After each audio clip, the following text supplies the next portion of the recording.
Good morning. It's a distinct privilege to welcome back Jon Kimura Parker for a masterclass after his fantastic recital yesterday evening. There are many illustrious things to say as an introduction, and I will just pick a few. He's the first prize winner of the 1984 Leeds International Piano Competition. He's the artistic director of Honens, which is a major international competition and festival in Canada. He's artist in residence and professor at the Shepherd School of Music at Rice University and the recipient of many awards, including honorary doctorates in Canada. So we're just delighted to have him. Thank you for a wonderful recital, and we'll start the masterclass.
That was fantastic. That was great. It was really exciting, which is what it should be, you know. It's a relief with all the personal and strange and interesting things that Schumann wrote for solo piano early in his life. It's nice to have something like this, which is, in a certain way, a little more direct. You know, I mean, the marking of so rasch wie möglich, you know, as, you know, kind of rapid and this sort of tumbling feeling as possible, and then to write faster and then even faster at the end. You know, I mean, there's a certain feeling about this that it's, you can kind of just let go and let loose and have fun with it, and you know, that sort of feeling. Couple of things that you're doing, well, the things you're doing so well. First of all, your clarity all through is fantastic, and that's great. I mean, so, you know, you're all set in terms of knowing it and playing it well and having just, like, it sounds brilliant, which is what it should sound like, and that is excellent. I sometimes feel that your focus in terms of how you're listening is almost exclusively to what's happening in the right hand, and which is also appropriate a lot of the time. There are a few places where I think you know to bring those things out, but I don't always feel that you're providing enough harmonic support when it's needed. There's a couple of little detailed things that you might actually be missing, like skip ahead to, I don't know, do we have the same edition? You have the same page numbers and all that, or you have something totally different? Wow. Yeah, so like when you have this, that, right? And if you take a look at what's in the left hand,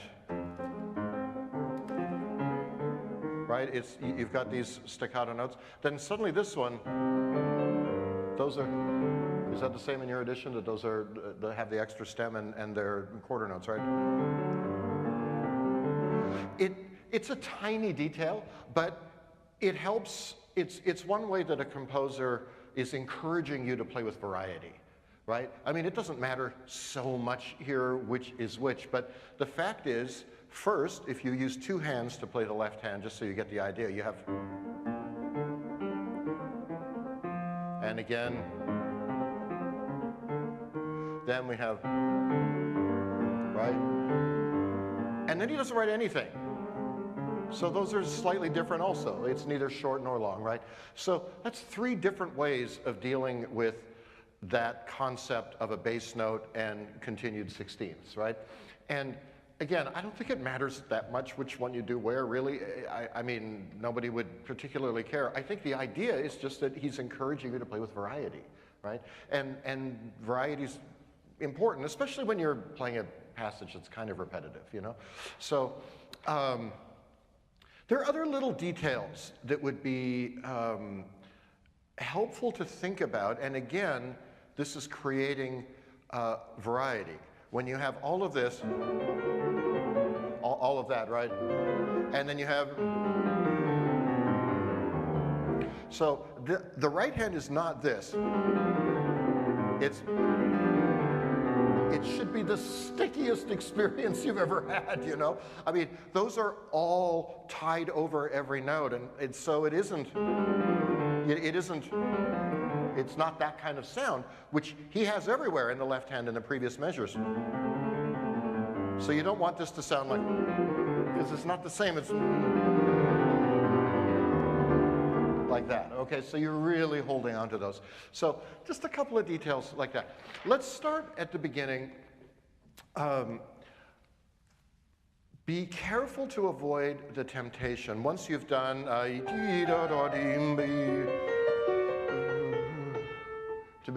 wouldn't be too musical there. I'm the like really just state that, okay? Let's try again from the beginning. Okay, one little thing.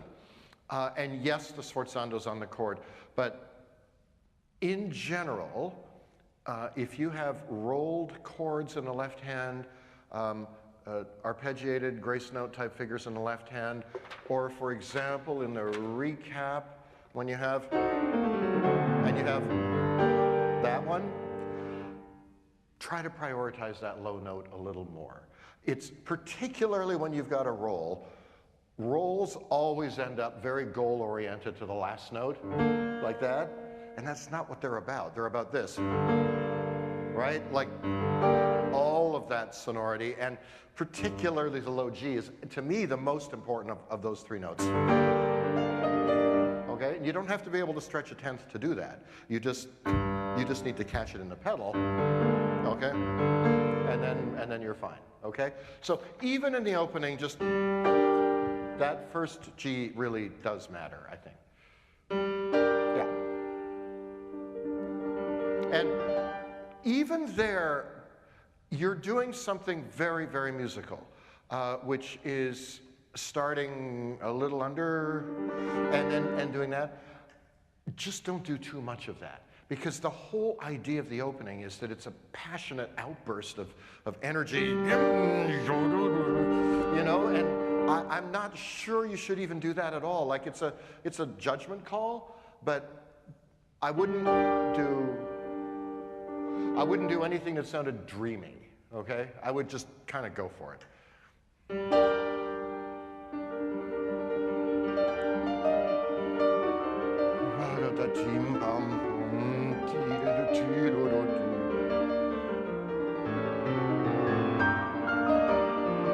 Okay, so now the other thing that you just want to communicate here, it's slightly altered from the, but you know there's a very basic classical structure of short, short, long, okay? Like, that's short. The second one is almost always rhythmically a repetition of the first one, right? Except harmonically it might be different. Then we have the long one, right?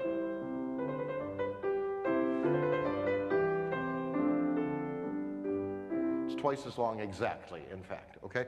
So composers into the 20th century, I mean, Barber worked with that structure, and composers today occasionally still find themselves doing short, short, long, because it's just perfectly proportioned for, you know, our way of making things fit. So when you have ti da da dim pa da da di da da da da da da, that's your first short, okay? It's relatively long, but that's the short, right? And then here's the next one with the variation.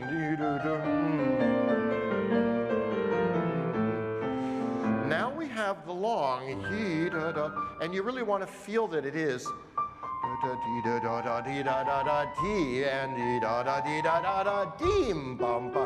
it should feel like it's going further, and the danger, this is a tricky concept, whatever your sense of emphasis is in the short one, try to avoid that in the long one, because you want the long one, you don't want the long one to feel like another short one.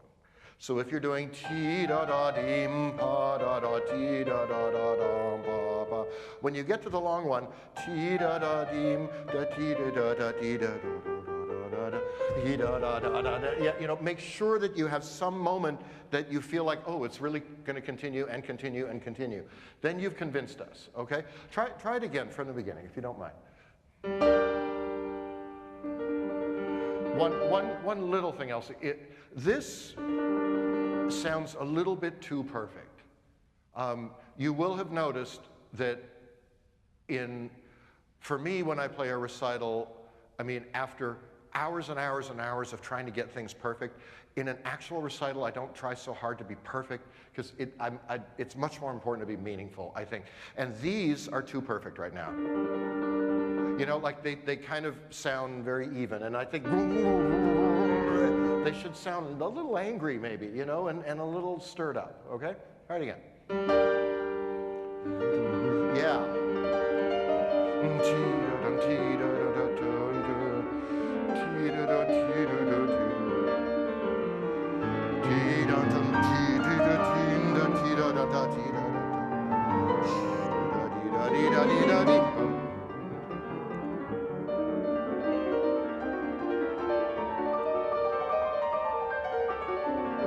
Okay, good.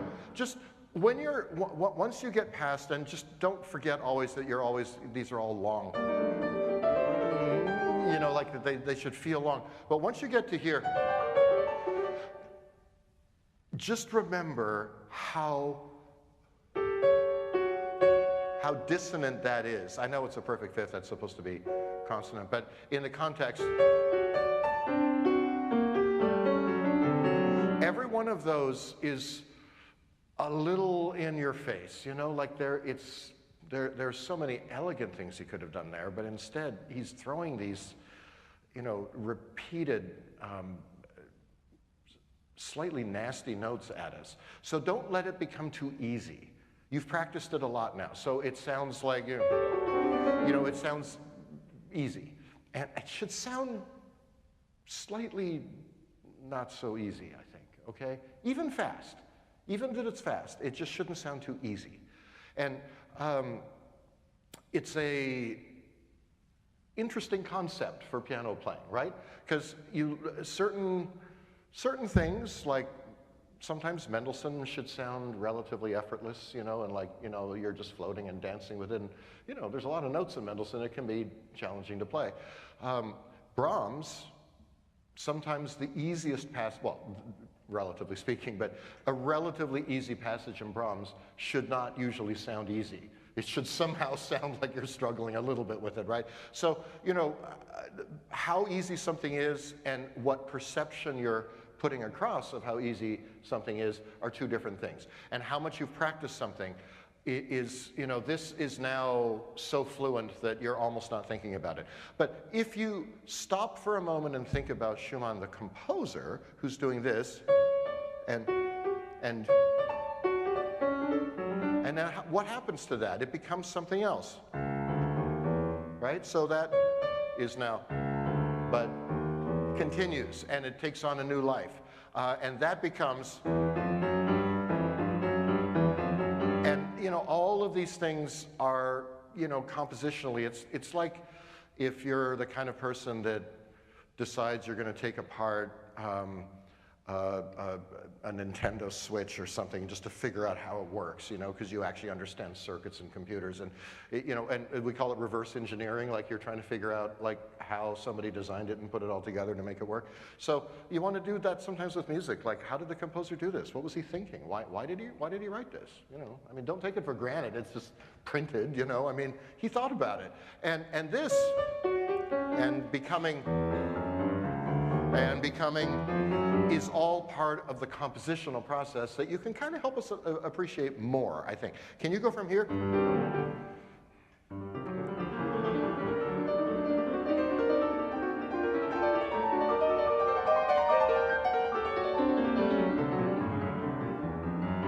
Right, and when you get to that last one, and start hearing how they kind of start to work. Your right hand and left hand are doing totally different things here, and then here they're starting to do related things. Make me hear that more, okay? Just from here, from there.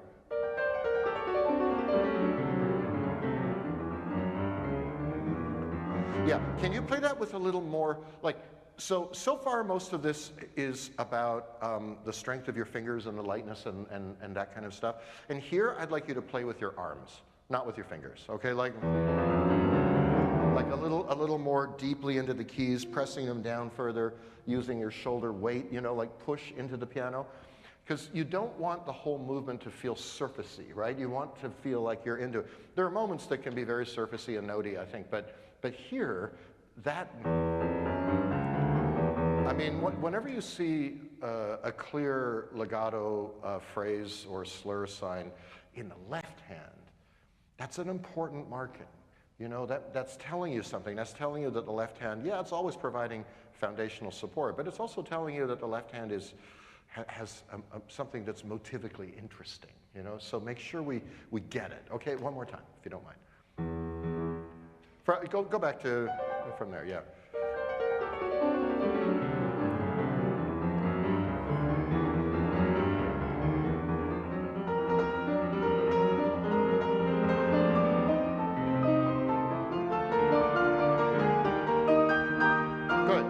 Right when you get here.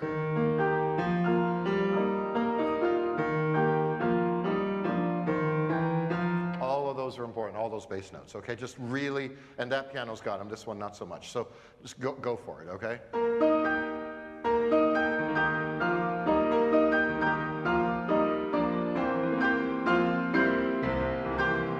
Right, and somehow, you know, this is such a kind of fanfare after all this busyness. You know, it's like he's really very intentionally, to bring it down to quarter notes without any filler is a statement. You know, it looks different, but it certainly should sound different. And so, and you've got, and then he's repeating himself. So that means he really means it, okay? So enjoy that low C, okay?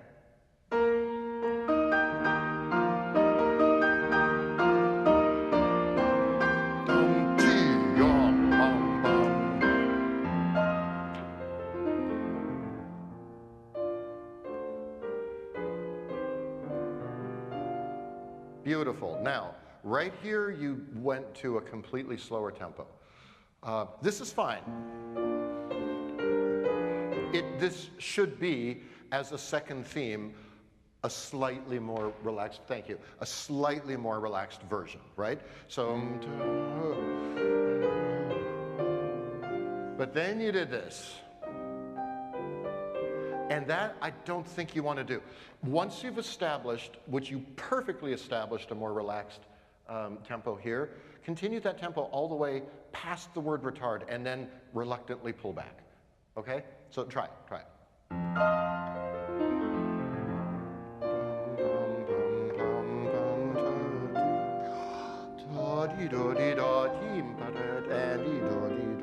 And that way you get this effect that we have, and then we have a reaction, like that, okay? The way you played it before, you'd kind of said everything already, and then this felt like an extra that we didn't need, okay? So that was perfect, okay. I was going to say when you're, just be relentlessly brilliant there, okay? When you come to the end of the exposition, the only thing I'd say is be really careful about this diminuendo, that you don't disappear. So you still got, and you still have this, okay? Let that continue to sing through, okay? Good. Can you play this for me? Like from just like...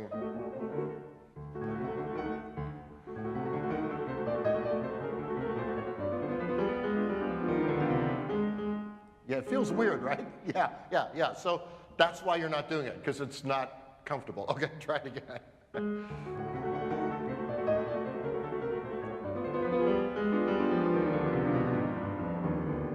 Good, and see if you can hear just a little bit on the top, and maybe change the pedal a couple more times than you are.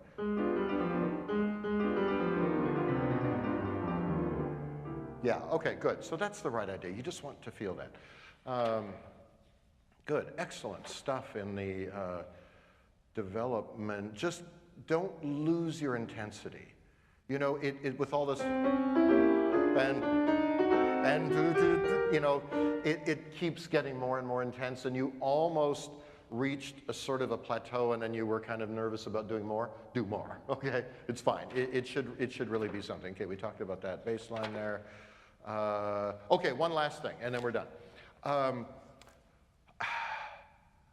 I want you to appreciate for a moment what Schumann has done, which is we have, I mean, that F sharp is seriously out of place, right? I mean, it is strident. You know, you should play that a few times until it annoys you, you know, just to, and then, you know, it's really meant to be strident. And that F sharp and the fact that he doesn't really ever resolve it, you know, he never really resolves it. It's a thorn, you know, it should bother you. And then here, we have the same F sharp, and we talked about that, and that creates sort of chromatic tension, right? So, how unbelievable is it then that at the end of the movement in the coda, he doesn't give you that dissonant note, And that's the shock, okay? Can you play this F natural like it's the most shocking thing that's ever happened?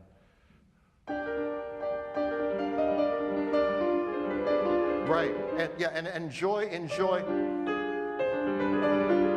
like everything that's happening in that harmony, okay?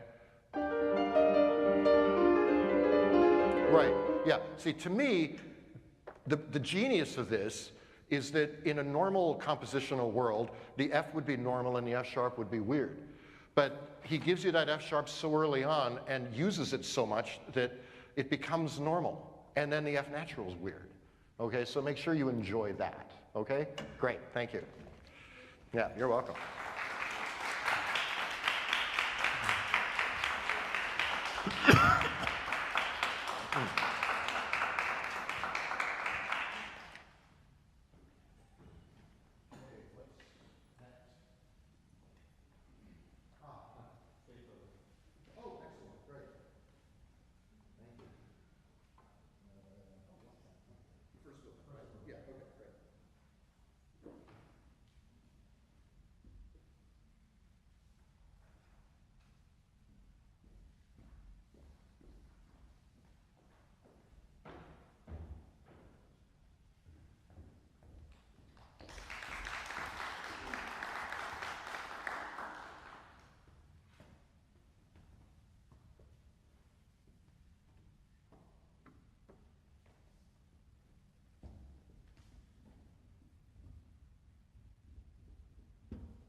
Terrific. It's beautiful. And you obviously understand so much about the piece and what's going on and everything. It sounds wonderful. It sounds really great. I mean, it's, you know, once you get into late Beethoven, the problem is you're in late Beethoven, you know, and it becomes this sort of, oh, what do I do, you know, we very easily overcomplicate our lives playing music that has a stigma about it, you know? Like, for years I was terrified about playing Beethoven 4 because just the idea that I would have to play that chord and, you know, like it would somehow, you know, it would just have to be perfect. And it's not about that, actually, you know? And so, yeah, you want to voice it a certain way, but it's going to come out differently at different times, and maybe the next chord is, your approach will be different depending on how the first chord went, you know? But sometimes I got the idea that you were in sort of, oh my God, it's late Beethoven mode, you know, and that I would sort of encourage you to not worry too much about it, you know, like he was just an older composer, you know, he happened to be totally stone deaf, so, which is, you know, profound, but just a sort of a truth about a lot of his late music. Like if you listen to the string quartets that came, you know, significantly after this, you wonder, would he have written any of that if he could still hear? Because it was just, you know, he was imagining things, and it's a whole different level of genius to have been able to do that, right? But at a certain point, you have to just look at the music and say to yourself, well, how tied up in knots do I want to get about it? And sometimes I felt your approach could be a little simpler, and in a couple of places, I thought you could also be a little more practical and a little bit more concerned about some less artistic matters and actually more practical ones, like, for example, clarity when there's suddenly some fast notes. Now, I'm not thinking even so much of those, which you played very beautifully and lightly, but more like when you're in the middle of, God, there's no sound up there. And then you have, that I felt was blurry, you know, and a couple of places like that where I just thought, just remember about the importance of clarity, just that we can hear what's happening with the line. And in a certain way, you know,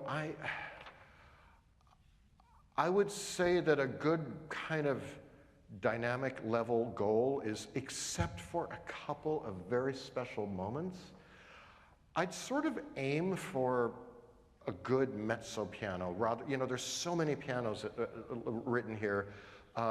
Certainly when you see piano espressivo, that is essentially among the things that you would do to make it espressivo is you'd actually play out a little, right? But then very often you see a piano and it's in the context of a very obviously melodic line. Or you have a molto legato. That's another indication that you know, you can be into the keys more.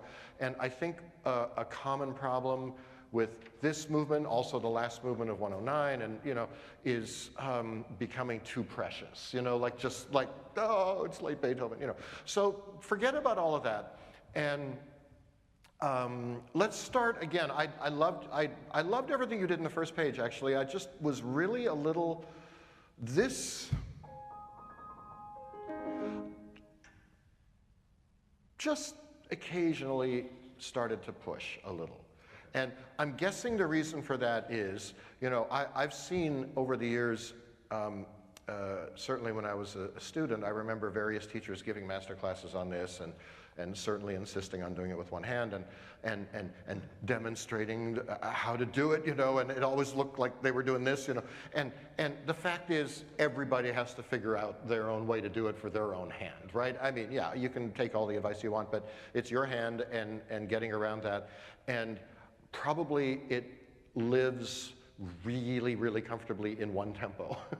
You know, I mean, for you, physically, just playing it, you know, and to suddenly have to play it a bit faster or slower might be difficult. So if you start this in a tempo that you didn't really quite mean to, that's fine here, then it might be a bit of an issue here. The place where this happens for me a lot is not so much in playing sonatas, but in playing concertos. And like, for example, there was one year, this was actually just funny, but I played Beethoven Third Concerto on 2 orchestra tours. The first tour was with the St. Paul Chamber Orchestra with Christopher Hogwood, and we played in 15 European cities in 17 days. I mean, it was a crazy, crazy tour. But it was Beethoven III, and it was Christopher Hogwood, who was the founder of the Academy of Ancient Music. And no matter how generously in rehearsal he wanted to know how I wanted to play the piece, you know, by the 4th concert, he was doing...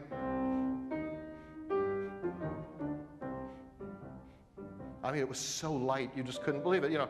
And that's how he feels Beethoven. And I got into, you know, really just zipping along. And it was sort of invigorating in a way because it was a chamber orchestra, so I just thought, well, a lighter approach is going to make sense, et cetera, et cetera. And I got kind of used to it.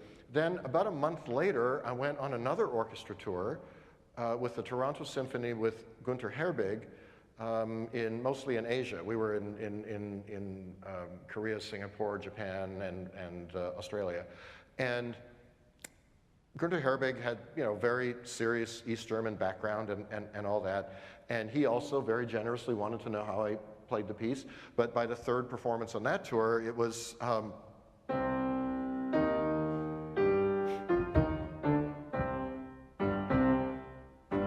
you know, I mean, it was so serious and so slow. And it turns out Beethoven can handle that. It's, can you handle Beethoven handling that, you know? So this, I just wondered if you were more comfortable in a slightly more moving tempo and you set yourself up for something you weren't comfortable for. But anyway, let's try it again from the beginning. Not a bad idea, as it often can be in Beethoven, to think string quartet in the opening. I mean, you've got 4 voices, and they're all important, maybe especially the viola a little bit, you know? Yeah, okay, let's try it.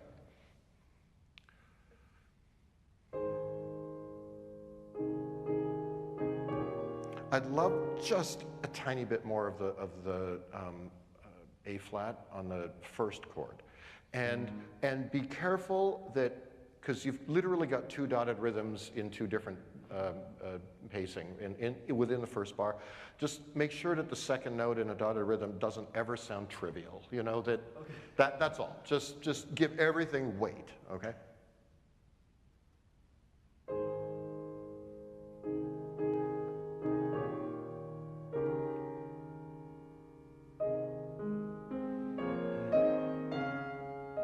Good. Yeah, it almost sounds like you're taking that for granted. You know, like the trill shouldn't be an on switch, I think, you know, because actually, you're then skipping over the D natural to go back to what you're going to trill to, right? There's something a little interesting about that, so just take a little time making it happen. Just right from there, if you, yeah.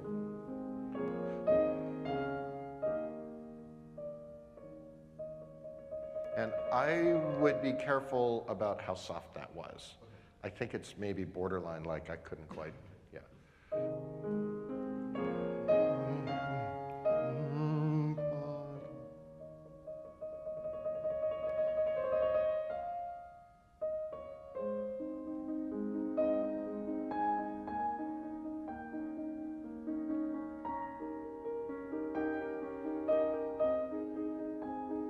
Left hand.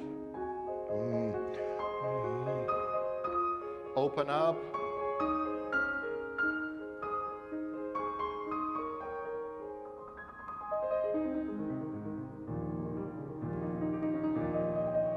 Great left hand, fabulous.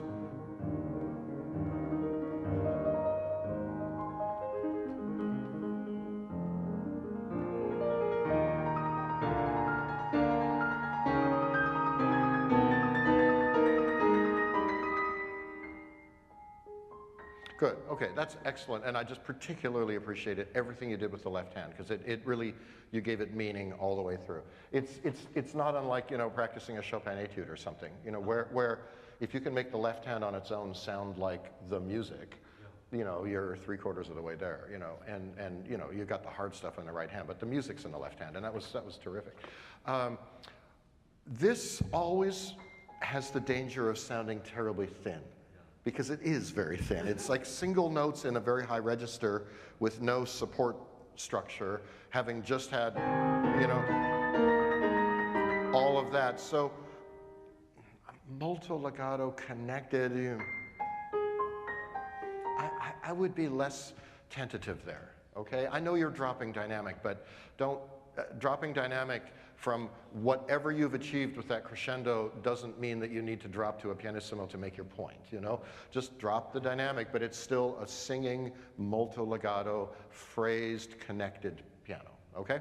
Can you just do like the bar before? Yeah.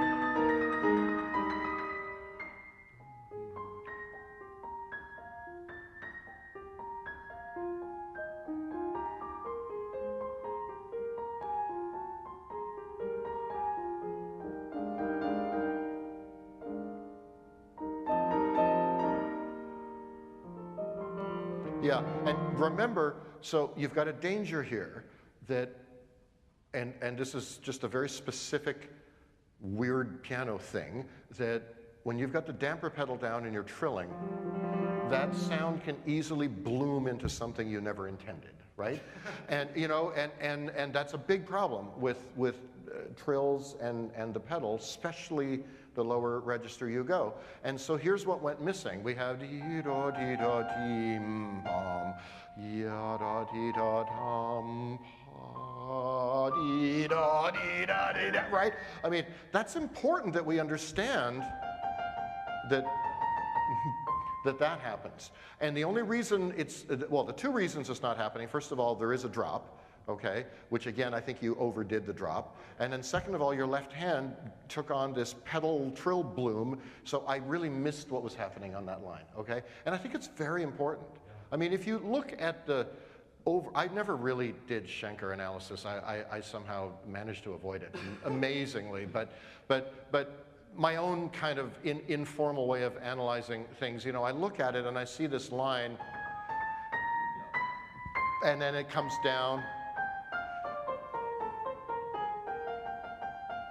and then it works its way back up again, you know, and all of those sorts of macro shapes, regardless of how they fit into any official kind of analysis, but those matter, you know. I think they're easy for us to hear if you don't accidentally make them vanish, right? Okay, which I kind of thought you did. Here, a little more open-armed sound, you know. It sounds a little constricted, and I think you can open it up. Take it from here, maybe from there.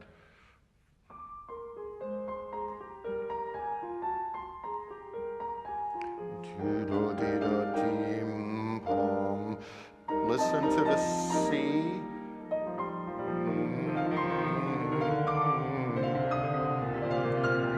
And clarity. Good. Okay, so just be careful here that this doesn't become a, you know, like, you know, it sounded a little like the Schumann sonata, you know, like that kind of intensity. I think it can be a little more,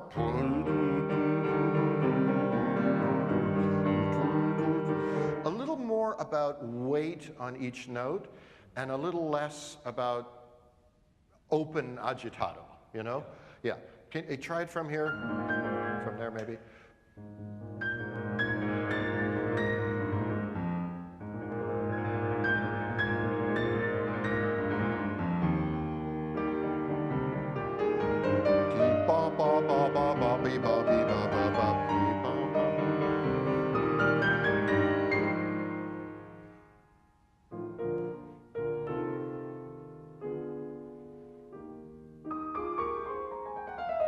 Yeah, so there's just, for my taste, a tiny bit of exaggerated, like quarter notes are becoming a bit long. 16th notes are becoming a bit quick, you know, like this is feeling very stuck, and then this is feeling a little bit tense, you know. If you can simplify all of that a little bit, kind of let it speak for itself, you know. Here we have, and not too short either, but 2, 3, 4, just a little simpler, I think.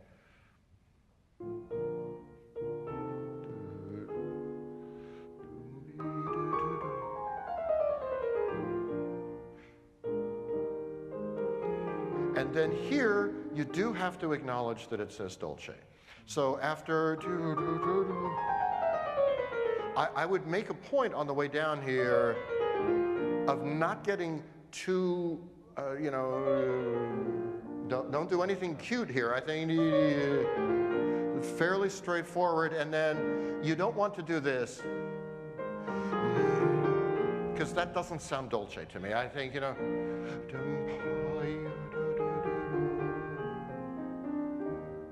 so a little more like that, okay?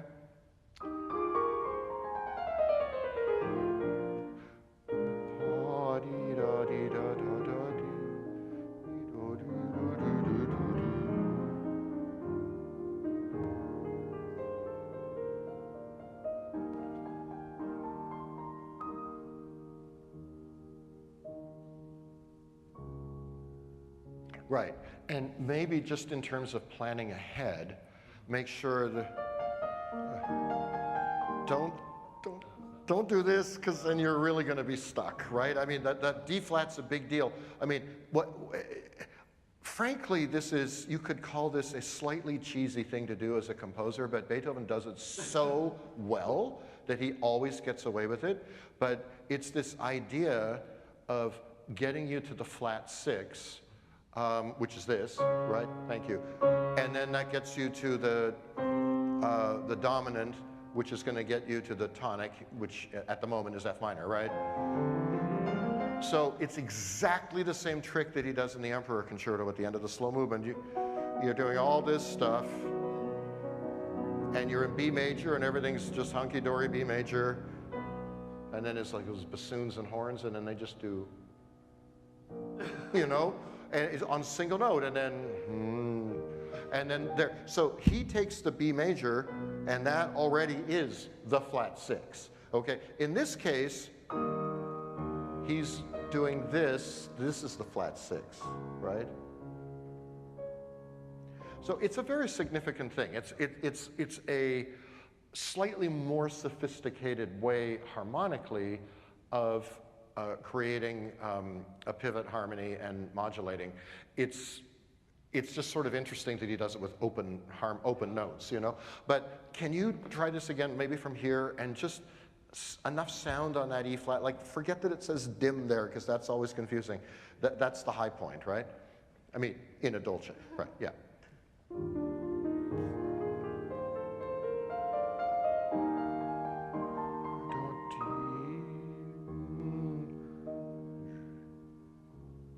Too soft. You tried though. Perfect. And the low point, and then gradual crescendo, and more crescendo in both hands. Ti, pom, pom, pa, ti.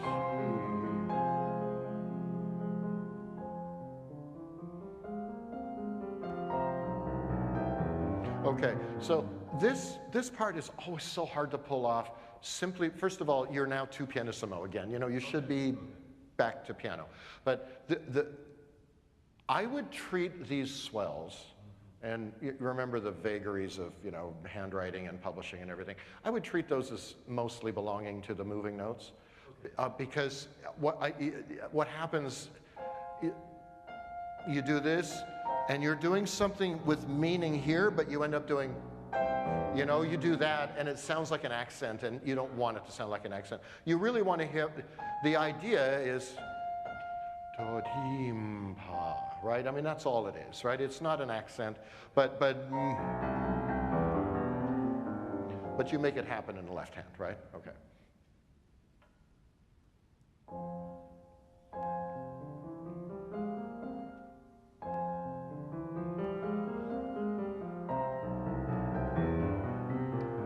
That's it. Yeah, I think that's going to work. Another place I thought you should be careful about pedaling, and again, it's again because of the trill. Just assume when you're trilling with your hand that you might want to be also trilling with your right foot, you know, and you know, and so that you're in control of what's happening with the sound. Okay, this was another place where clarity suffered. I thought. You just really want to hear those. Here,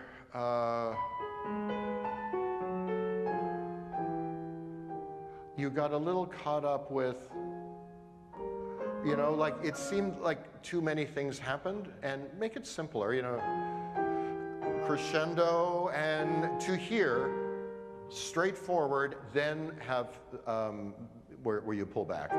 So, something more like that, okay? I think that'll just be more natural. Is that Thunder or 747? Yeah. Finally, I just thought the end could be a little simpler. It got a little, you know,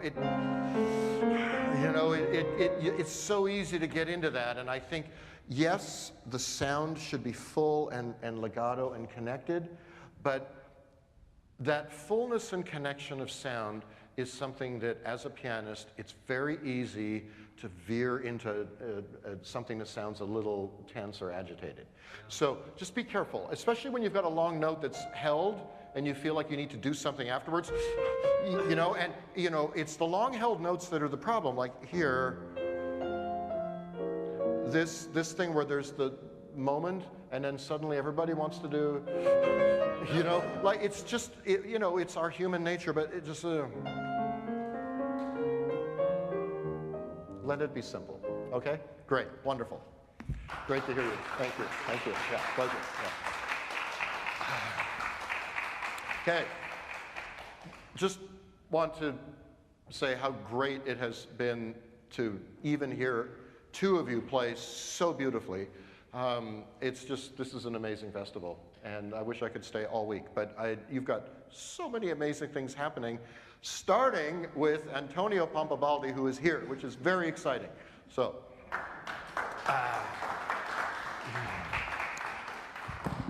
you. I will just say you are very, very hard act to follow. Oh, yeah.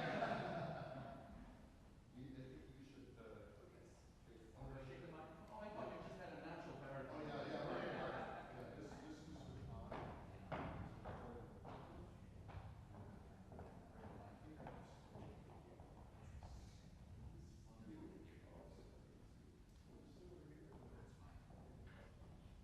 It is a special pleasure to introduce Antonio Pompa-Baldi, who really did an extraordinary thing for us when Fabio Bedini called us and said his visa in Germany was in jeopardy and he couldn't, literally, he couldn't get over here.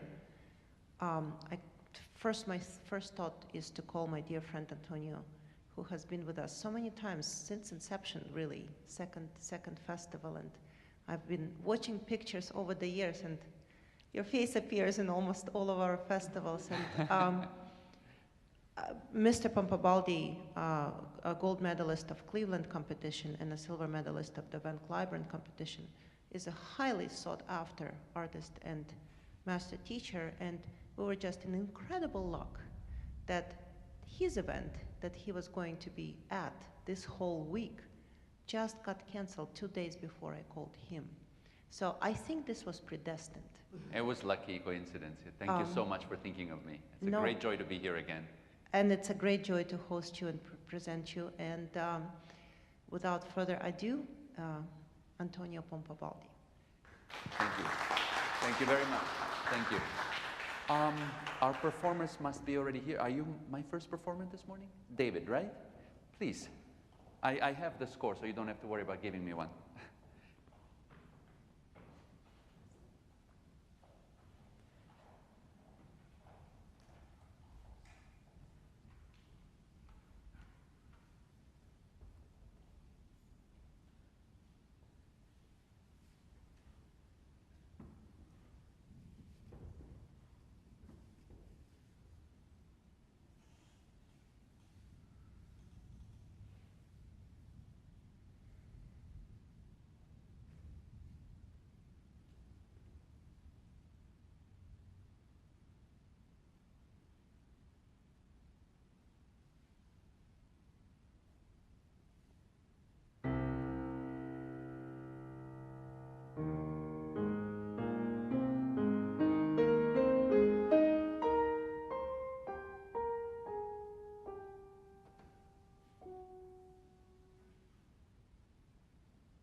Thank you. Thank you very much, David. You are definitely a very gifted pianist. You played very beautifully, many, many good things in your playing. This is a very complex and important piece in our literature, and we don't have really the time to really get deeply into the many things, the many features of it. I just have a few suggestions for you. This beginning, I think it should be more heavy. Not just because it says pesante, but just think about it. I mean, it starts in a very peculiar way, in a way. I mean, Chopin always, not always, often starts his pieces with a cadence. He's not the only one, but he does it more often than other composers, I think. You know, if you think of the first scherzo, if you think of the first sonata, the second sonata, I mean, and then this one starts with a Neapolitan second. And then, and it's largo, and it's pesante, and it's legato. I think it should be more. Already, it sounded very tame to me. So just go into and maybe put the pedal before you start playing the first note and just lean. But it's not just about decibels. It's just a feel of something that it's a burden, okay? And then obviously rubato as you move along, and then there can be an endless discussion or conversation about how to pedal. I think it's mostly finger pedaling here and overlapping notes, but not so much pedal because it's really hard to do.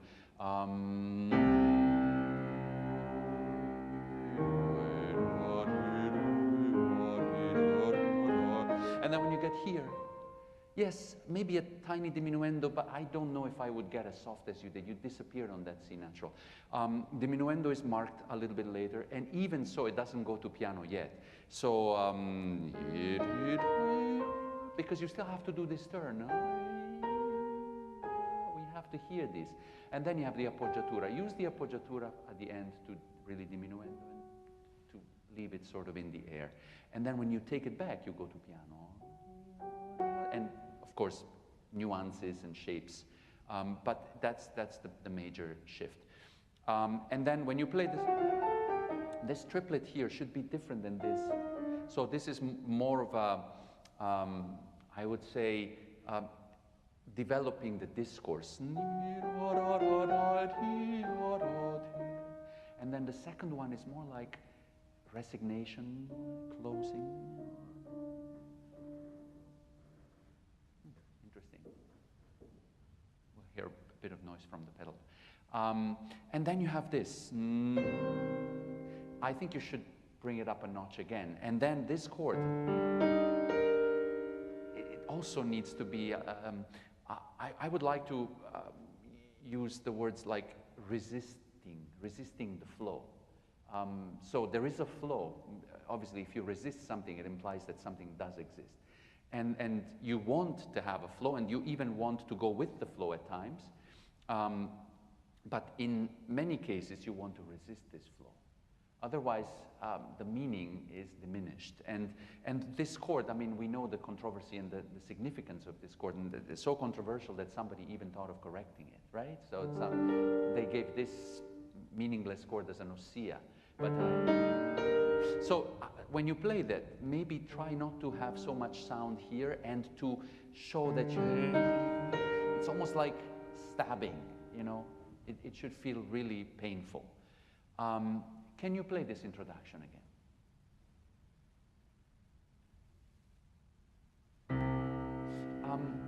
May I?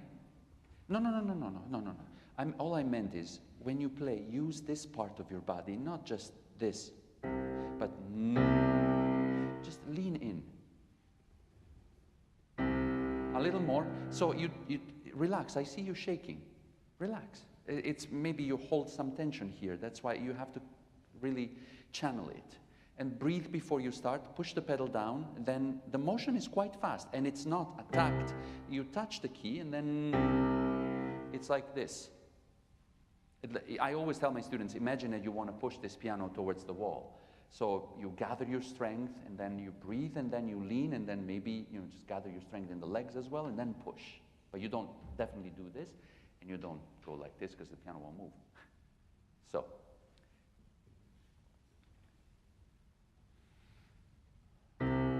a little more follow through. It's like also another analogy with sports. When you play tennis, when you play soccer or football, you don't stop the motion of anything when you make contact, you continue. So you have to imagine that you're going through the keys.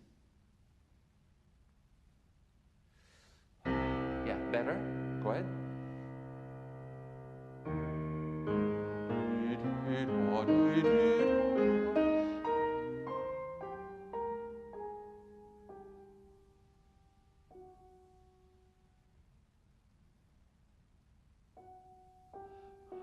Stirring a little.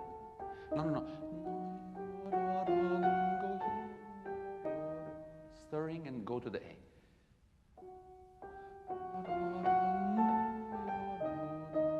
Now go down.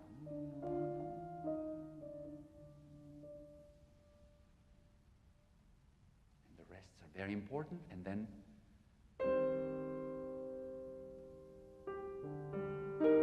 no, not together.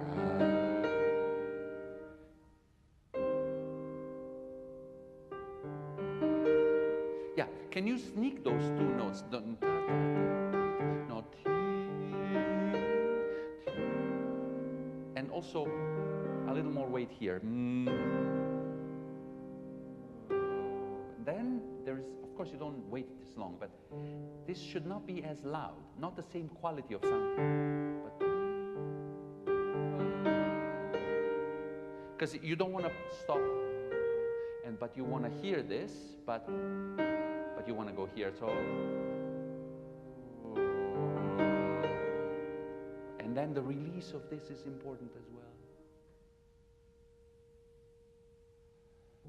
And then finally. So there is tension all over this. One more time from.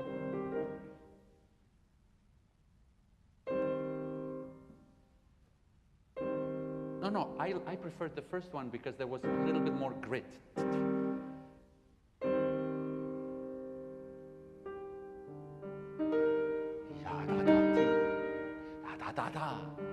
Yeah. No, wait, too soon. What's the hurry? 1, 2, 3, 1, 2, 3. Go ahead.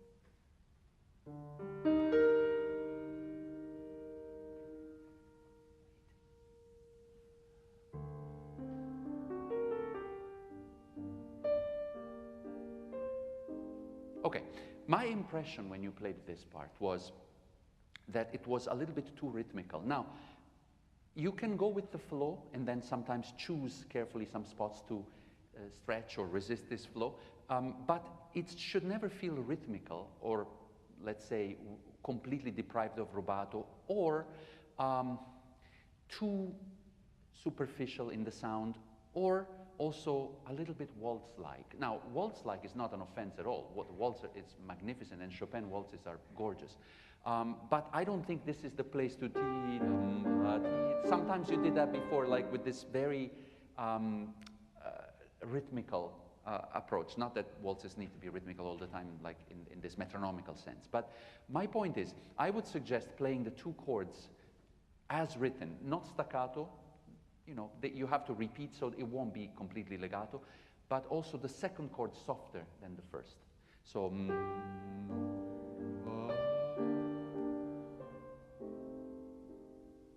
So almost like pa rather than ta, not so articulated.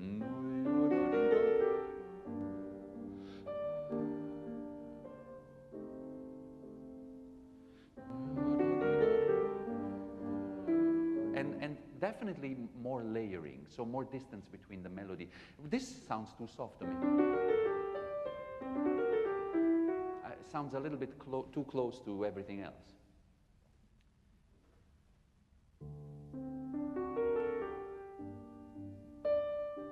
No, I don't want you to lose the chords either. We need to hear the harmonies. We need to hear them perfectly. All the notes have to be there.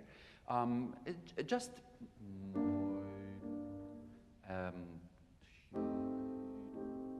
So there is the fullness of the chord, but there is also a slight diminuendo towards the second one. Also, don't make contact and leave as if the keyboard is like red hot.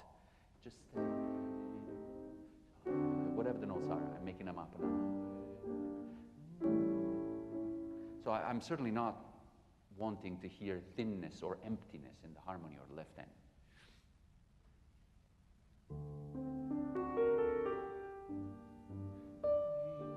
I think there should be a little bit more. Sorry, my hands are very cold. Can you put do re fa si la so? Both hands, both hands. Da da di da da. Wrist down. Your wrist is never flexible enough to do the things you need to do. Down, up, down, up. Yeah, and when it's down, of course, you don't punch. You go very, like, naturally, gently. Yeah, yeah. Certain things can only be done with the wrist. If you want to do everything by poking your fingers, you know, that doesn't happen. It can't, really. Okay? One more time. There you go. Better already. You can do more. Wait.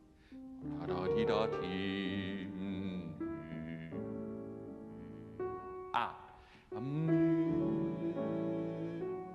Always follow the decay of the note so you can solve. But it's already better. I just would want you to do it a little bit more naturally, a little bit more with more feeling and less thinking.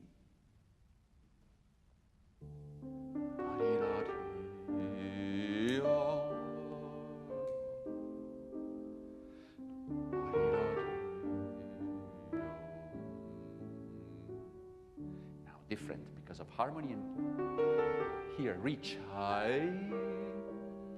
I would reach more here.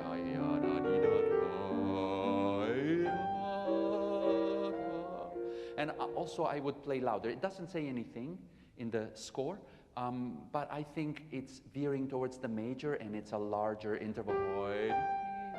So vocally, naturally, you would want to have some, you know, give me the idea of the distance traveled, and then the sound. And then genius, there is genius at every turn here, but it's not this already, still there. So the resolution is postponed one more chord. And when it does come, you can play sweetly.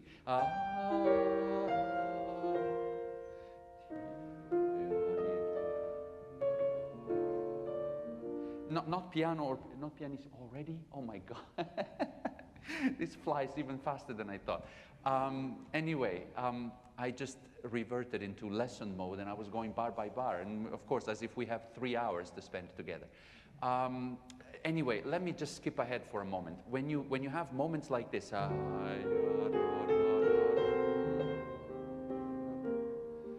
if you can take some time and do something different here with the weight.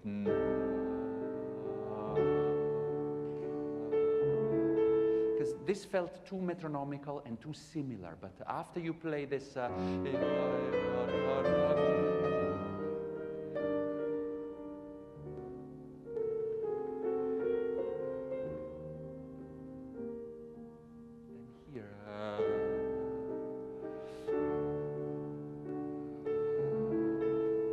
like a statement that is not part of the previous one. It's a different, etc. Then when you play this is very different than the second time. The first time is not.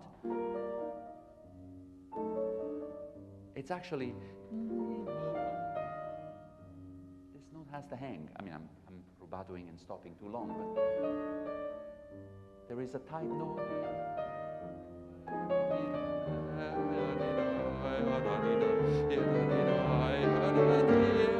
Then it's here, and more in the bass as well. So this difference I did not hear. And then another thing that I noticed was that when you get to the sempre più mosso, yes, it's fast, and then we are also, I dare say, overburdened by centuries of tradition of playing this piece. And unfortunately, sometimes the bad traditions are also mixed in with the good and somehow take as well. So that it felt a little bit too much like switching an on and off a button, and then, okay, so the più mosso or the sempre più mosso or the agitato or the poco più mosso immediately became like an instant shift of gear that was maybe too much as well. I mean, keep in mind that there is no changes of tempo, and the tempo itself, 6/4, it's very different than the other 3 ballades where it's always 6/8. It shouldn't be that fast. And yes, it should be faster. But then you have this. sorry. I couldn't hear it because it was so fast. And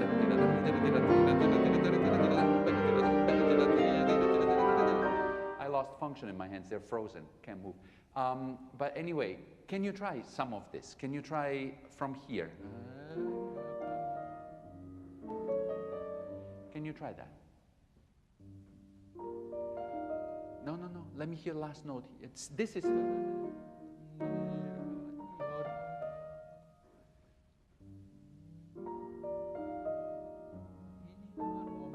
Now flow.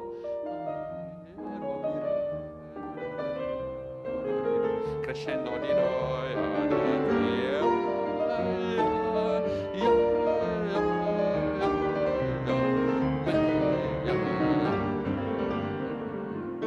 No, wait, we need to hear it. And then also this.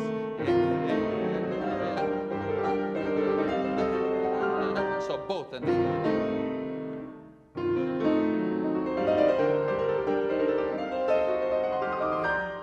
yeah, that's better. Also, another thing, don't lose.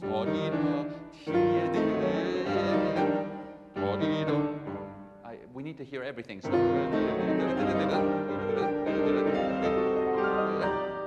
let me hear that as well. Just from there.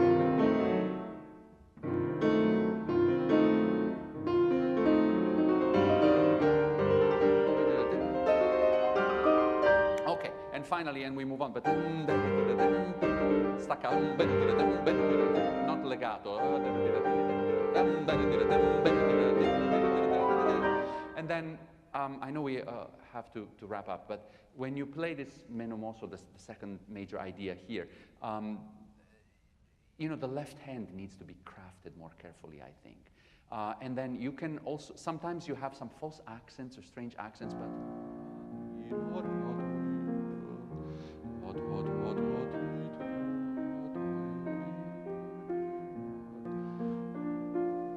so this needs to be beautiful on its own account, and every note is espressivo. You have to shape it. Of course, you can decide how far below decibel-wise you want to put it, but that's not what I'm talking about. What I'm talking about is the shape you give it and the counter melody feel that you give it. So,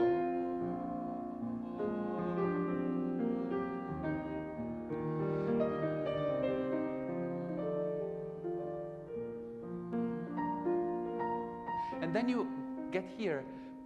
Change the pedal where you will, but don't lose this note, the F. In the new pedal. It felt very thin to me.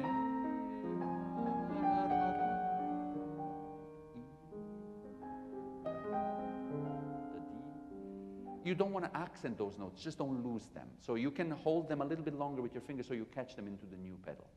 Can you try this again? Yeah, from...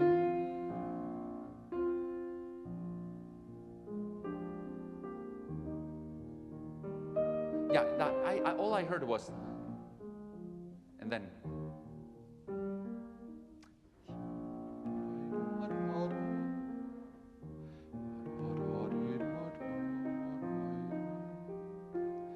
You have to pretend that there isn't a beautiful melody on top of it. You have to pretend that is the main melody. You have to practice it by itself and play it as meaningfully as you can and enjoying it as much as you can, because it is beautiful in its own right, is it not?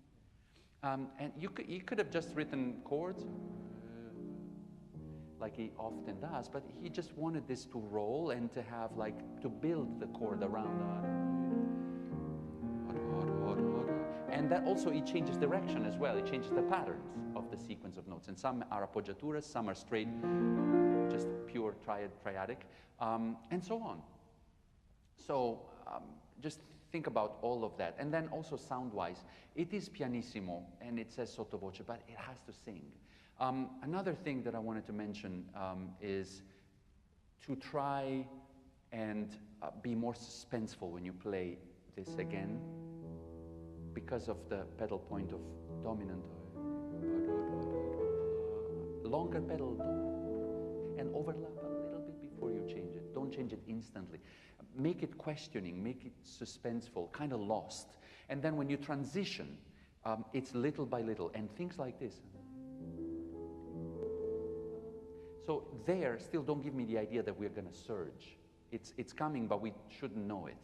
And then when you play this, mi, fa, it's a first hint. Then there is another. The chords there felt too close volume-wise. They need to be loud, of course, but they felt too close, but in terms of having the same type of sound, and also timing can help you. If you play, it's one thing, but if you do,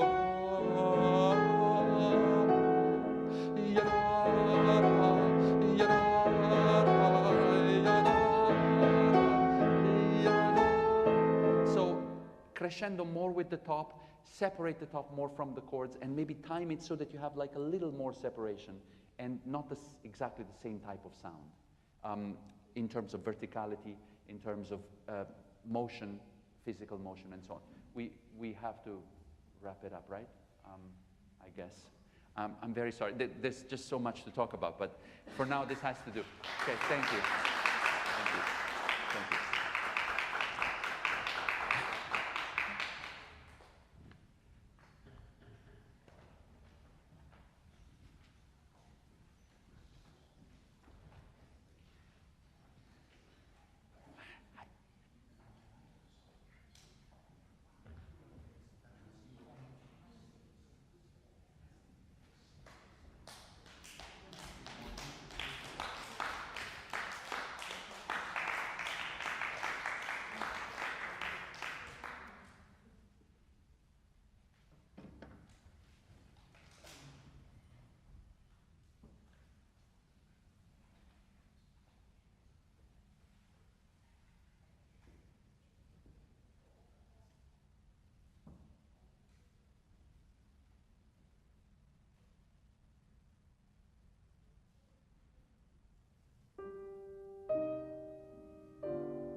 Bravo, what a fantastic pianist you are.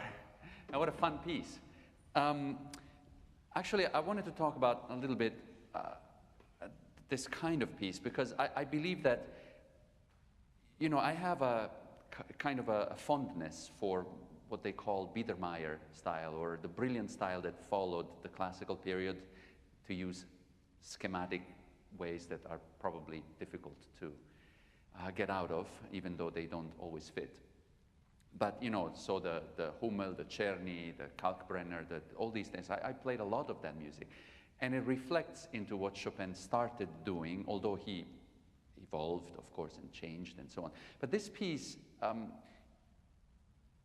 even those composers, which are considered, rightly or wrongly, I don't want to get into that now, more superficial. Certainly, I think we can all agree, less talented than Chopin. I don't think that there is any shame in that, right? Because Chopin is just right up there with the gods.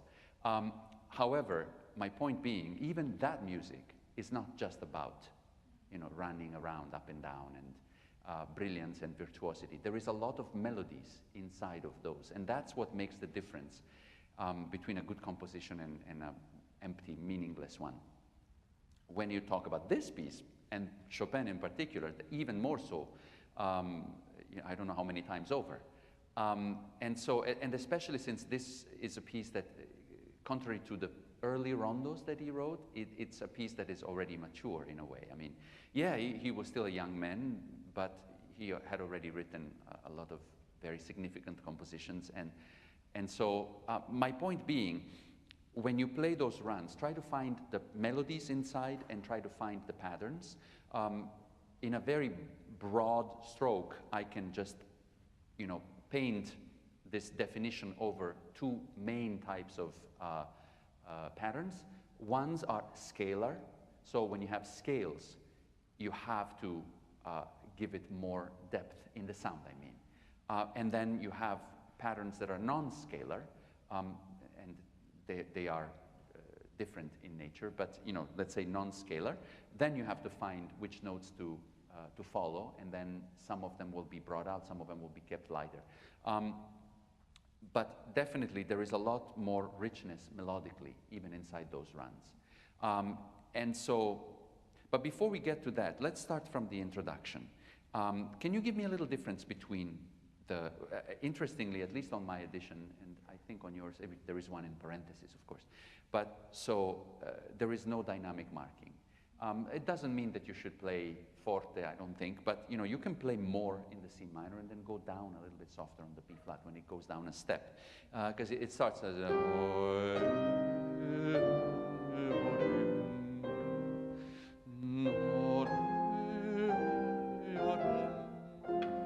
and then you have this.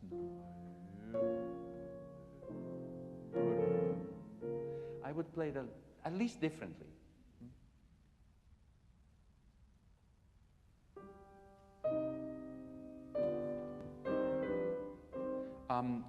One more time, if I could have more opening of the sound to the E flat, yeah, because we need a high plateau to start there from.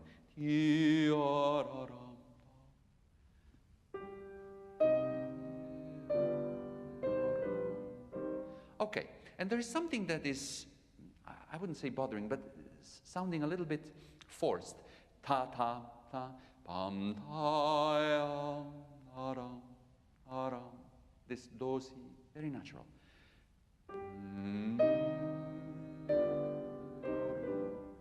I think you can slide a little bit more off of the C, because it sounds a little vertical. This is always the risk. I mean, you're far from sounding vertical, but I'm saying even a little bit is probably not what you want.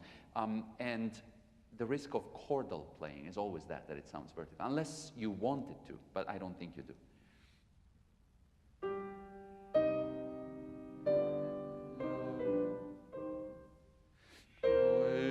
Same.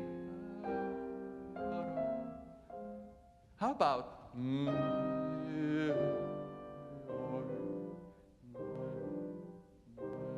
wrist down, up, and 5/4.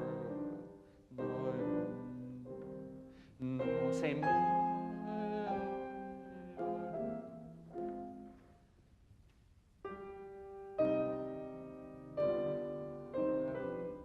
Better.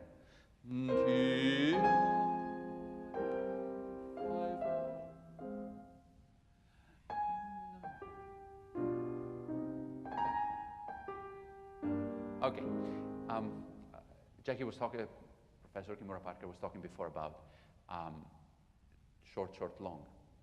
Same thing. And I call it, especially, not so much when it's really serious, but especially in classical composers when it's more fun and brilliant, I call it ready, set, go. Like playing games. Ready, set, go. It's actually not mine, it's Brendel's. Go ahead. Oh, well, the reflection to this is that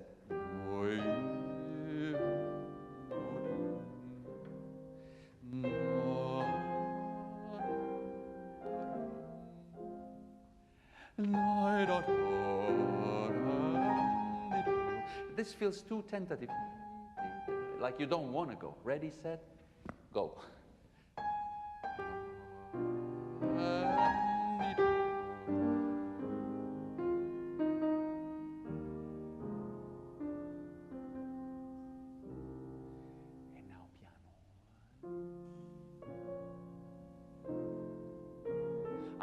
Again, too pokey.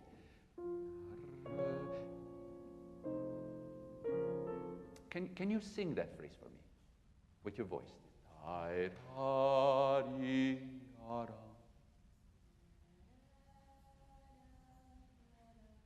Beautiful. Play it like that.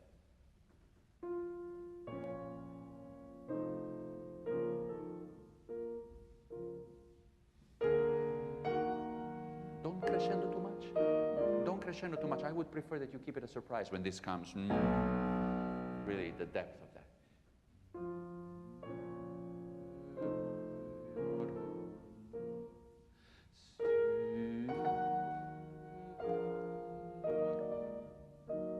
Actually, in theme, starts out dividing and then finally.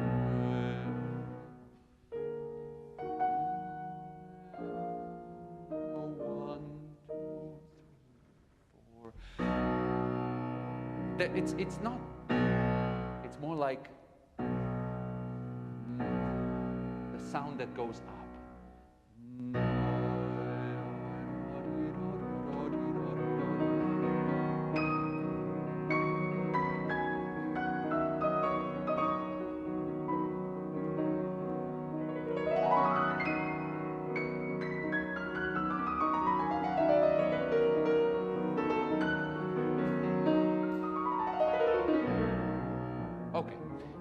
Couple of things here. I don't play this piece, so I don't know if I can make a fool of myself, but I don't care.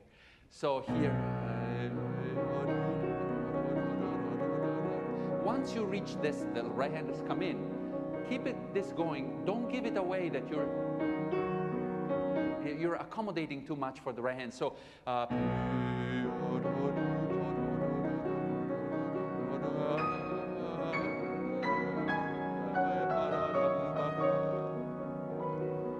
whatever the notes are, So try to keep it going without poking too much the top, and just keep it resonating so that you don't show too much when you have to create room for the right hand to do the rubato that you need.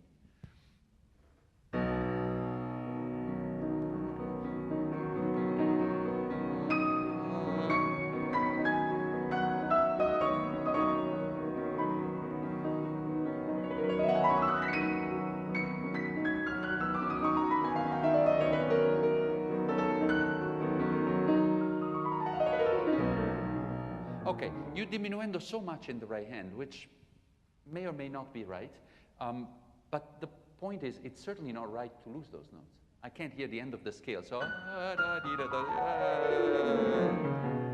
I need to hear that.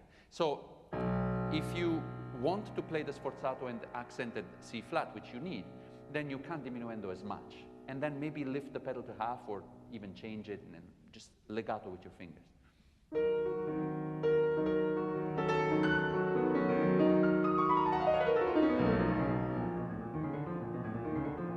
Okay, and this sounds too much.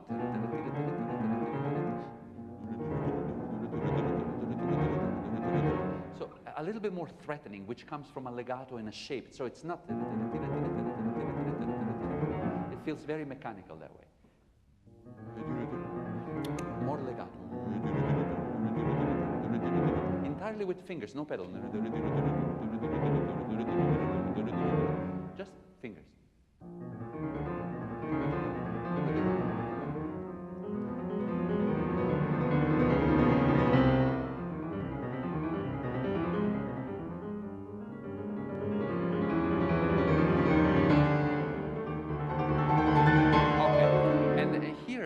Don't lose the line. I know you have to play chord, but we need to hear the line. I can't hear, and this may be too much. So you want to crescendo. What you do is not wrong. It's just you have to balance it. Keep balancing it. Okay. Can we do from just leading up to? Oh, also, it may be wise not to do exactly the same thing when you switch patterns from. Then you stop. You stop here before you continue, and then you do the same thing the second time. You may not want to do the same thing exactly. Maybe the first time, don't stop and just drop down and then crescendo. So, and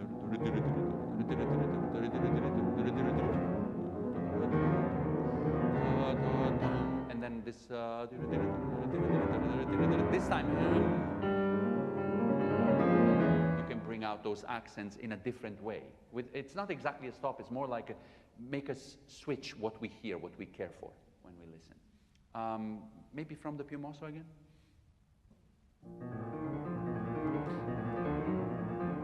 I still hear too thin.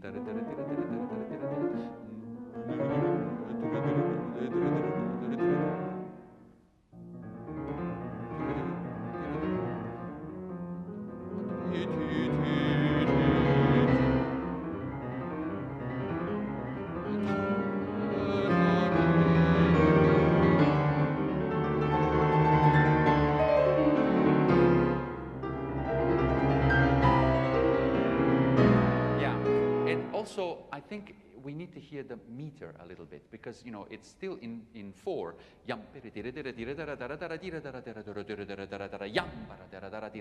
So I lost that a little bit.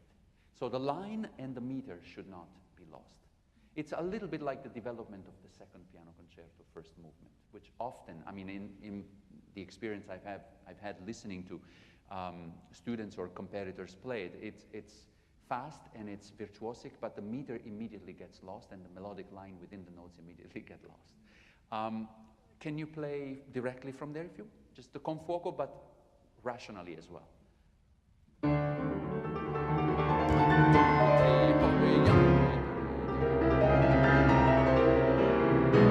Okay, that's much better already. There is one other element that you want to consider. 1, 2, 3, 4, 1, 2. Right? That is on 2. If you sforzato there, Sforzato only in the right hand. Play this not softer, but don't sforzato there. And then 1, 2, 3, 4, 1, 2. That way we are not like involuntarily switching to a 5+3.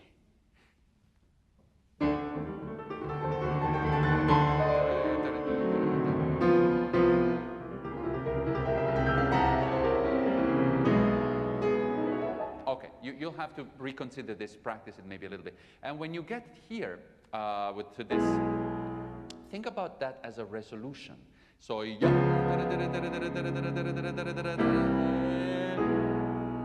so it's all connected. So when you play this, it goes there. So I wouldn't separate it and then accent it without any connection. And then it continues.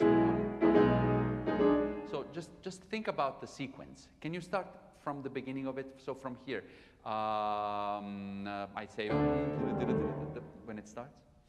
3, 4, 1.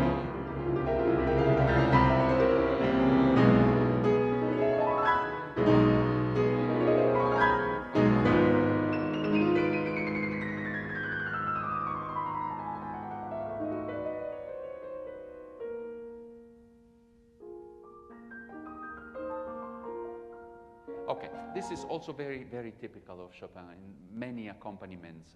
If you think of the variations Opus 12 or pieces from this same period of time, but not only, of course. So to not do this repeated note, we've heard it. It's so just keep this pinky there and focus on the melody and counter melody.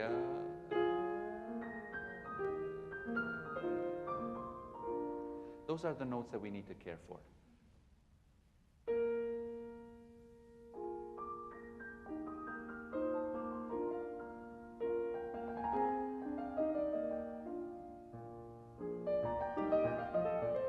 Yeah, but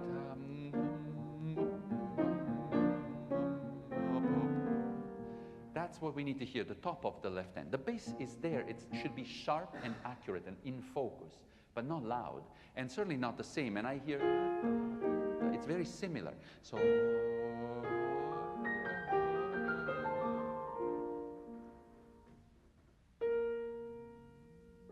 make it come out.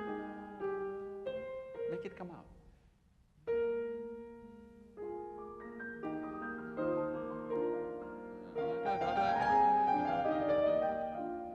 Same.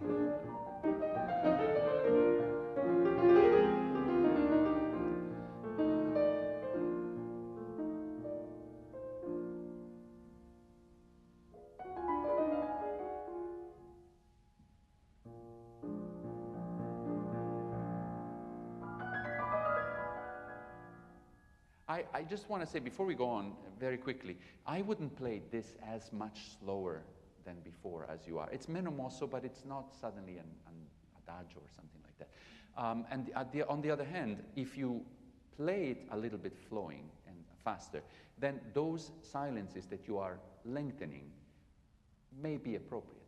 Because right now, when you couple the two things, everything is slower, and then plus you are lengthening the space, the rests, etc., it feels like the music got stuck. You need to create suspensefulness, but suspensefulness implies that you are still having my full attention and I'm expecting something. Taking a break is something quite altogether different, you know. So yeah, let's go on for now. Maybe from here.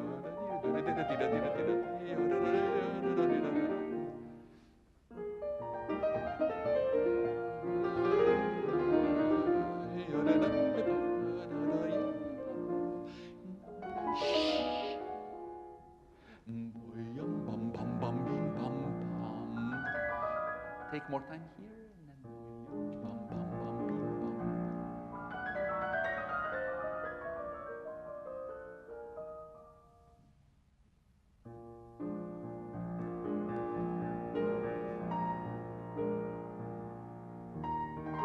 Okay, I would create more expectation with crescendo really.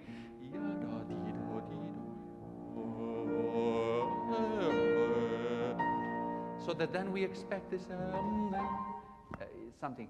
It kind of let the tension disappear. There's too much of this.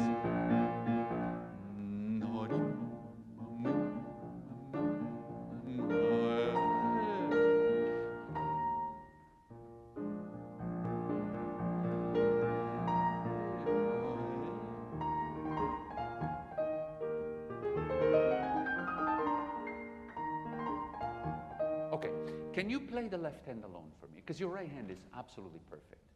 But what makes or can make or break this is the left hand. And it's not about volume only, which I think it tends to be in the overall, if I have to say, I would simply say the left hand is a little bit too heavy, but I don't think that that quite describes it.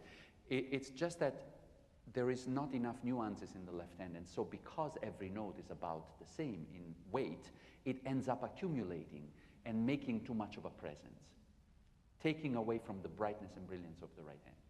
So it's not black and white as always, it's more like a gray area you have to live in here in the left hand. So you have to be in and out of our consciousness. But the feel overall should be more breezy, more aerial, and not to mention how much more of that it needs to happen when you get into, if I can find it here, this this figuration with the triplets. That was kind of square and ta-ta-ta-tim, ta-ta-ta-tam. So more like swinging a little bit, and aerial is the word that I would use to best describe it, or breezy. Anyway, so do you want to try again directly from, so just the left hand? Okay,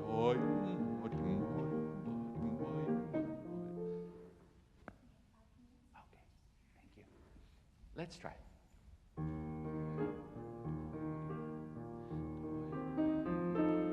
Yeah, now you're thinking about how those notes connect. So you have this and then this resolve, and then it starts again. So there is always a line, a counter melody inside of that left hand. It needs to be softer, but it needs to be not flat and not random. Okay, so try both ends now.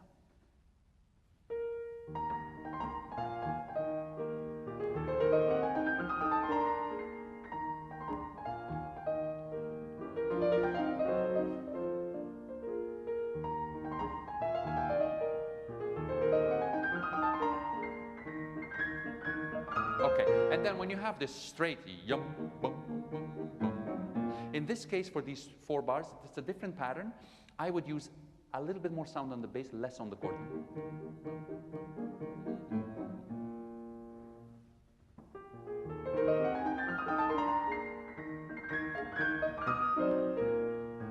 It's okay. Don't diminuendo there, and the end. So don't duple, don't disappear.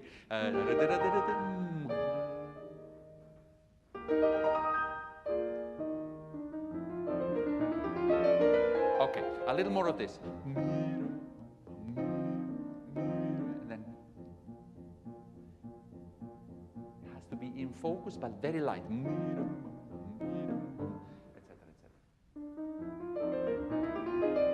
Yeah, you lost the fa, so that you don't want to drop any note.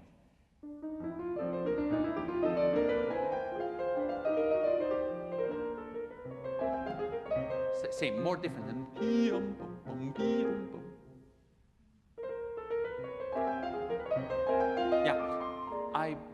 I want to suggest, if you shift position fast, you don't have to land on the notes, and then you can use pizzicato style. So you can control it, but here it's wrist, and here just finger. But you have to move fast, or so that you can have a different type of sound, light but sharp. No.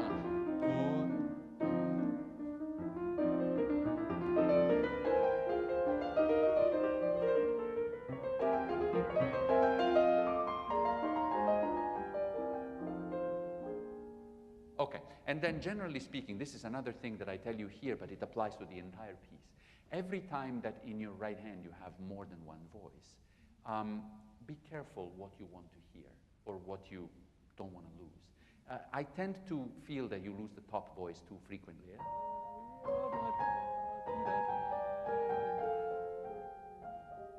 So of course this is beautiful. And it should be shaped and it should be there and no holes, so that notes should all be legato. But we can't lose the top. And oftentimes we lose it not because you don't play it, or maybe not even because you don't play it enough, but because you play it exactly the same level, volume-wise, as the other boys. Then they neutralize each other. Can you try that? But this was much better now with the pizzicato. It gives you that ability to have transparency where you can hear everything, but you don't have to play everything at the same dynamic level.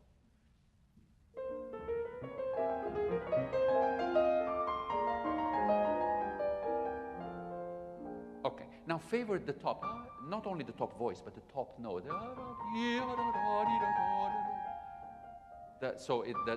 No accents, but the D, the C, the B flat, the A flat, favor those a little bit.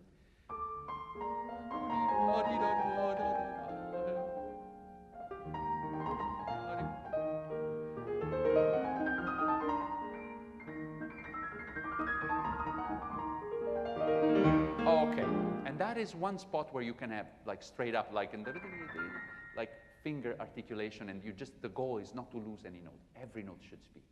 So it's not about speed. It's fast, I know, but it's not how fast can you go. It's how clear can you go. You know, one of the greatest pianists in history happened to be an Italian guy, Arturo Benedetti Michelangelo.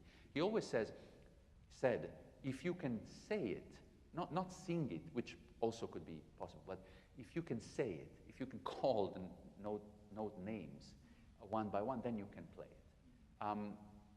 I find that to be true. You might want to try. You'll be surprised. So if you actually can read it and say the name of the notes as you read it, at the speed that you intend to play it, if you can do that, you can play it clearly.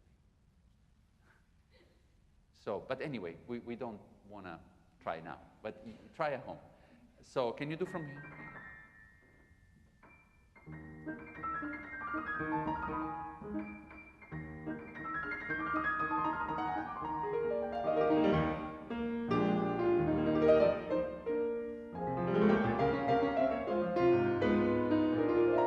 Okay, often the case with these phrases, this is a different type of phrase. So we have a contraposition. This should not diminuendo, and it should not lose its martial feeling. Risoluto, and then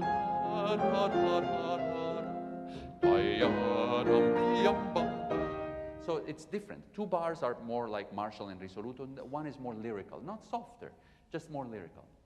And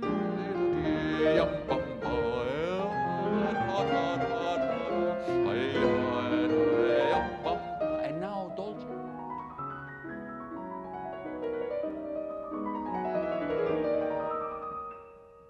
Yeah, can you flow a little bit more regularly here without stopping and starting in this case? And it's more velvety and more continuous. Don't lose notes and just keep the left hand very soft.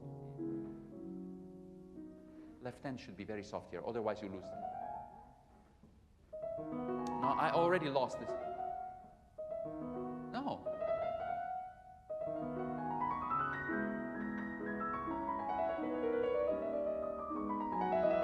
Okay, next challenge is to shape it without accents. So you want to go up, you want to go down, but without accenting anything at all. It's one thing. No, it's too heavy and too pokey. Pa, pa, pa.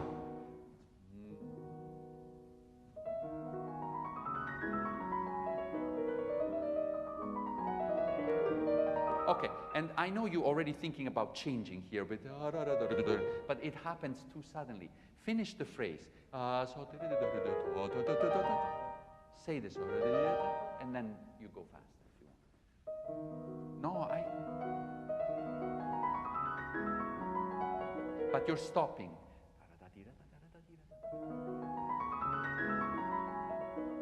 There is something happening here. When you... I don't know, it's fingering. So this... Can you try that? Yeah, but what fingering? Why don't you use it 3, 2, 1, 3, 2 maybe? Whatever makes it smooth. Yeah. Yeah, but you shouldn't play like staccato, like this. Legato and shape. Stay closer with the finger. Okay, may I also ask you, why are you finding yourself with the thumb on this note? Well, you have to change it. It's very dangerous to do that. So, maybe you can do this because the pedal will cover the gap. So anyway, reconsider. But the goal here is to be smooth and to say every note and to even take something off of the pace, but not so irregularly. To keep it like evenly slower, but just a tad. And the left hand should be like floating. So it's there, we hear it, and it gives it color, but it doesn't impede the clarity of the right hand until you get out of it and it becomes playful again. Okay, so that's also very important. And then can we just try, I know we have to stop, but can we go from here? So we get into this different pattern.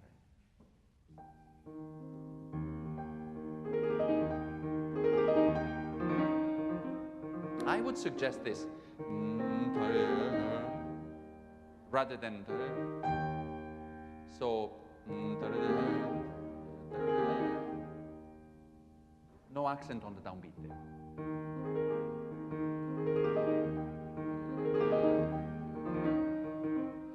Yeah, but there's too much here.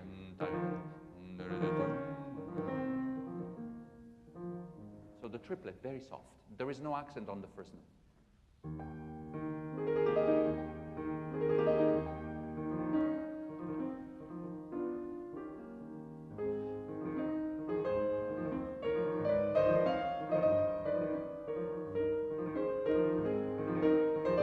Okay, good, excellent. It's already better. Now, if you can control it even a little bit more and soften it even a little bit more, that would be even better. I just also wanted to mention that some phrases should be, we talked about before, longer. So you have to avoid chopping them. And because of the rhythm, the way the rhythmic pattern is, it feels like it's being chopped over there. But if you play,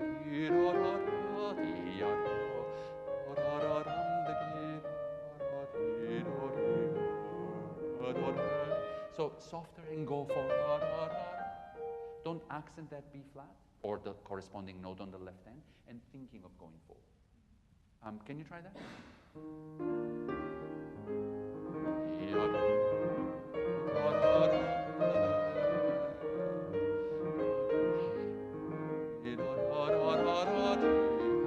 Okay, good. And then this is also a spot where you should voice the top a little more. So it, no,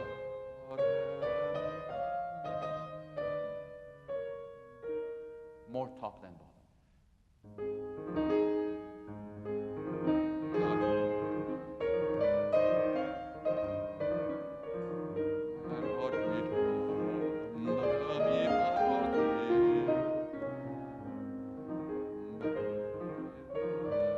Okay, good. And then one last thing, which is also very important. When you have a long note, the following note should be a little softer because the note decays naturally. So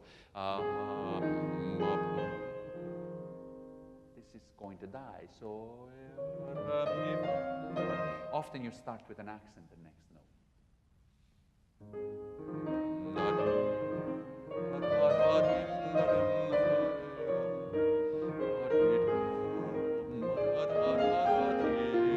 Same thing.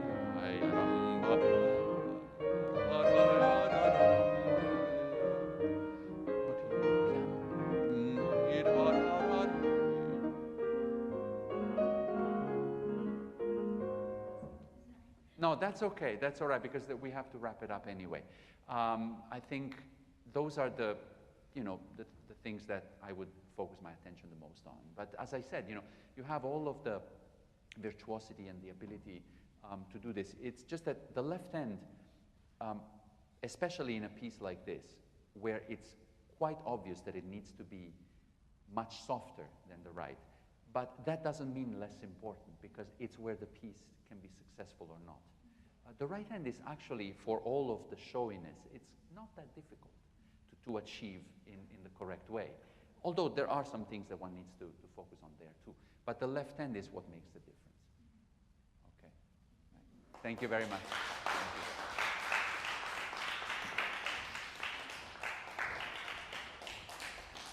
Thank you. Thank you very much. Please give Pompa-Baldi another round of applause. Thank you kindly. Appreciate it. Thank you. After Fraser Piano competition this week, he's going to be with us the whole week, and tomorrow night we have a very exciting recital coming up, so be sure to be Better go practice for it. there. Thank you.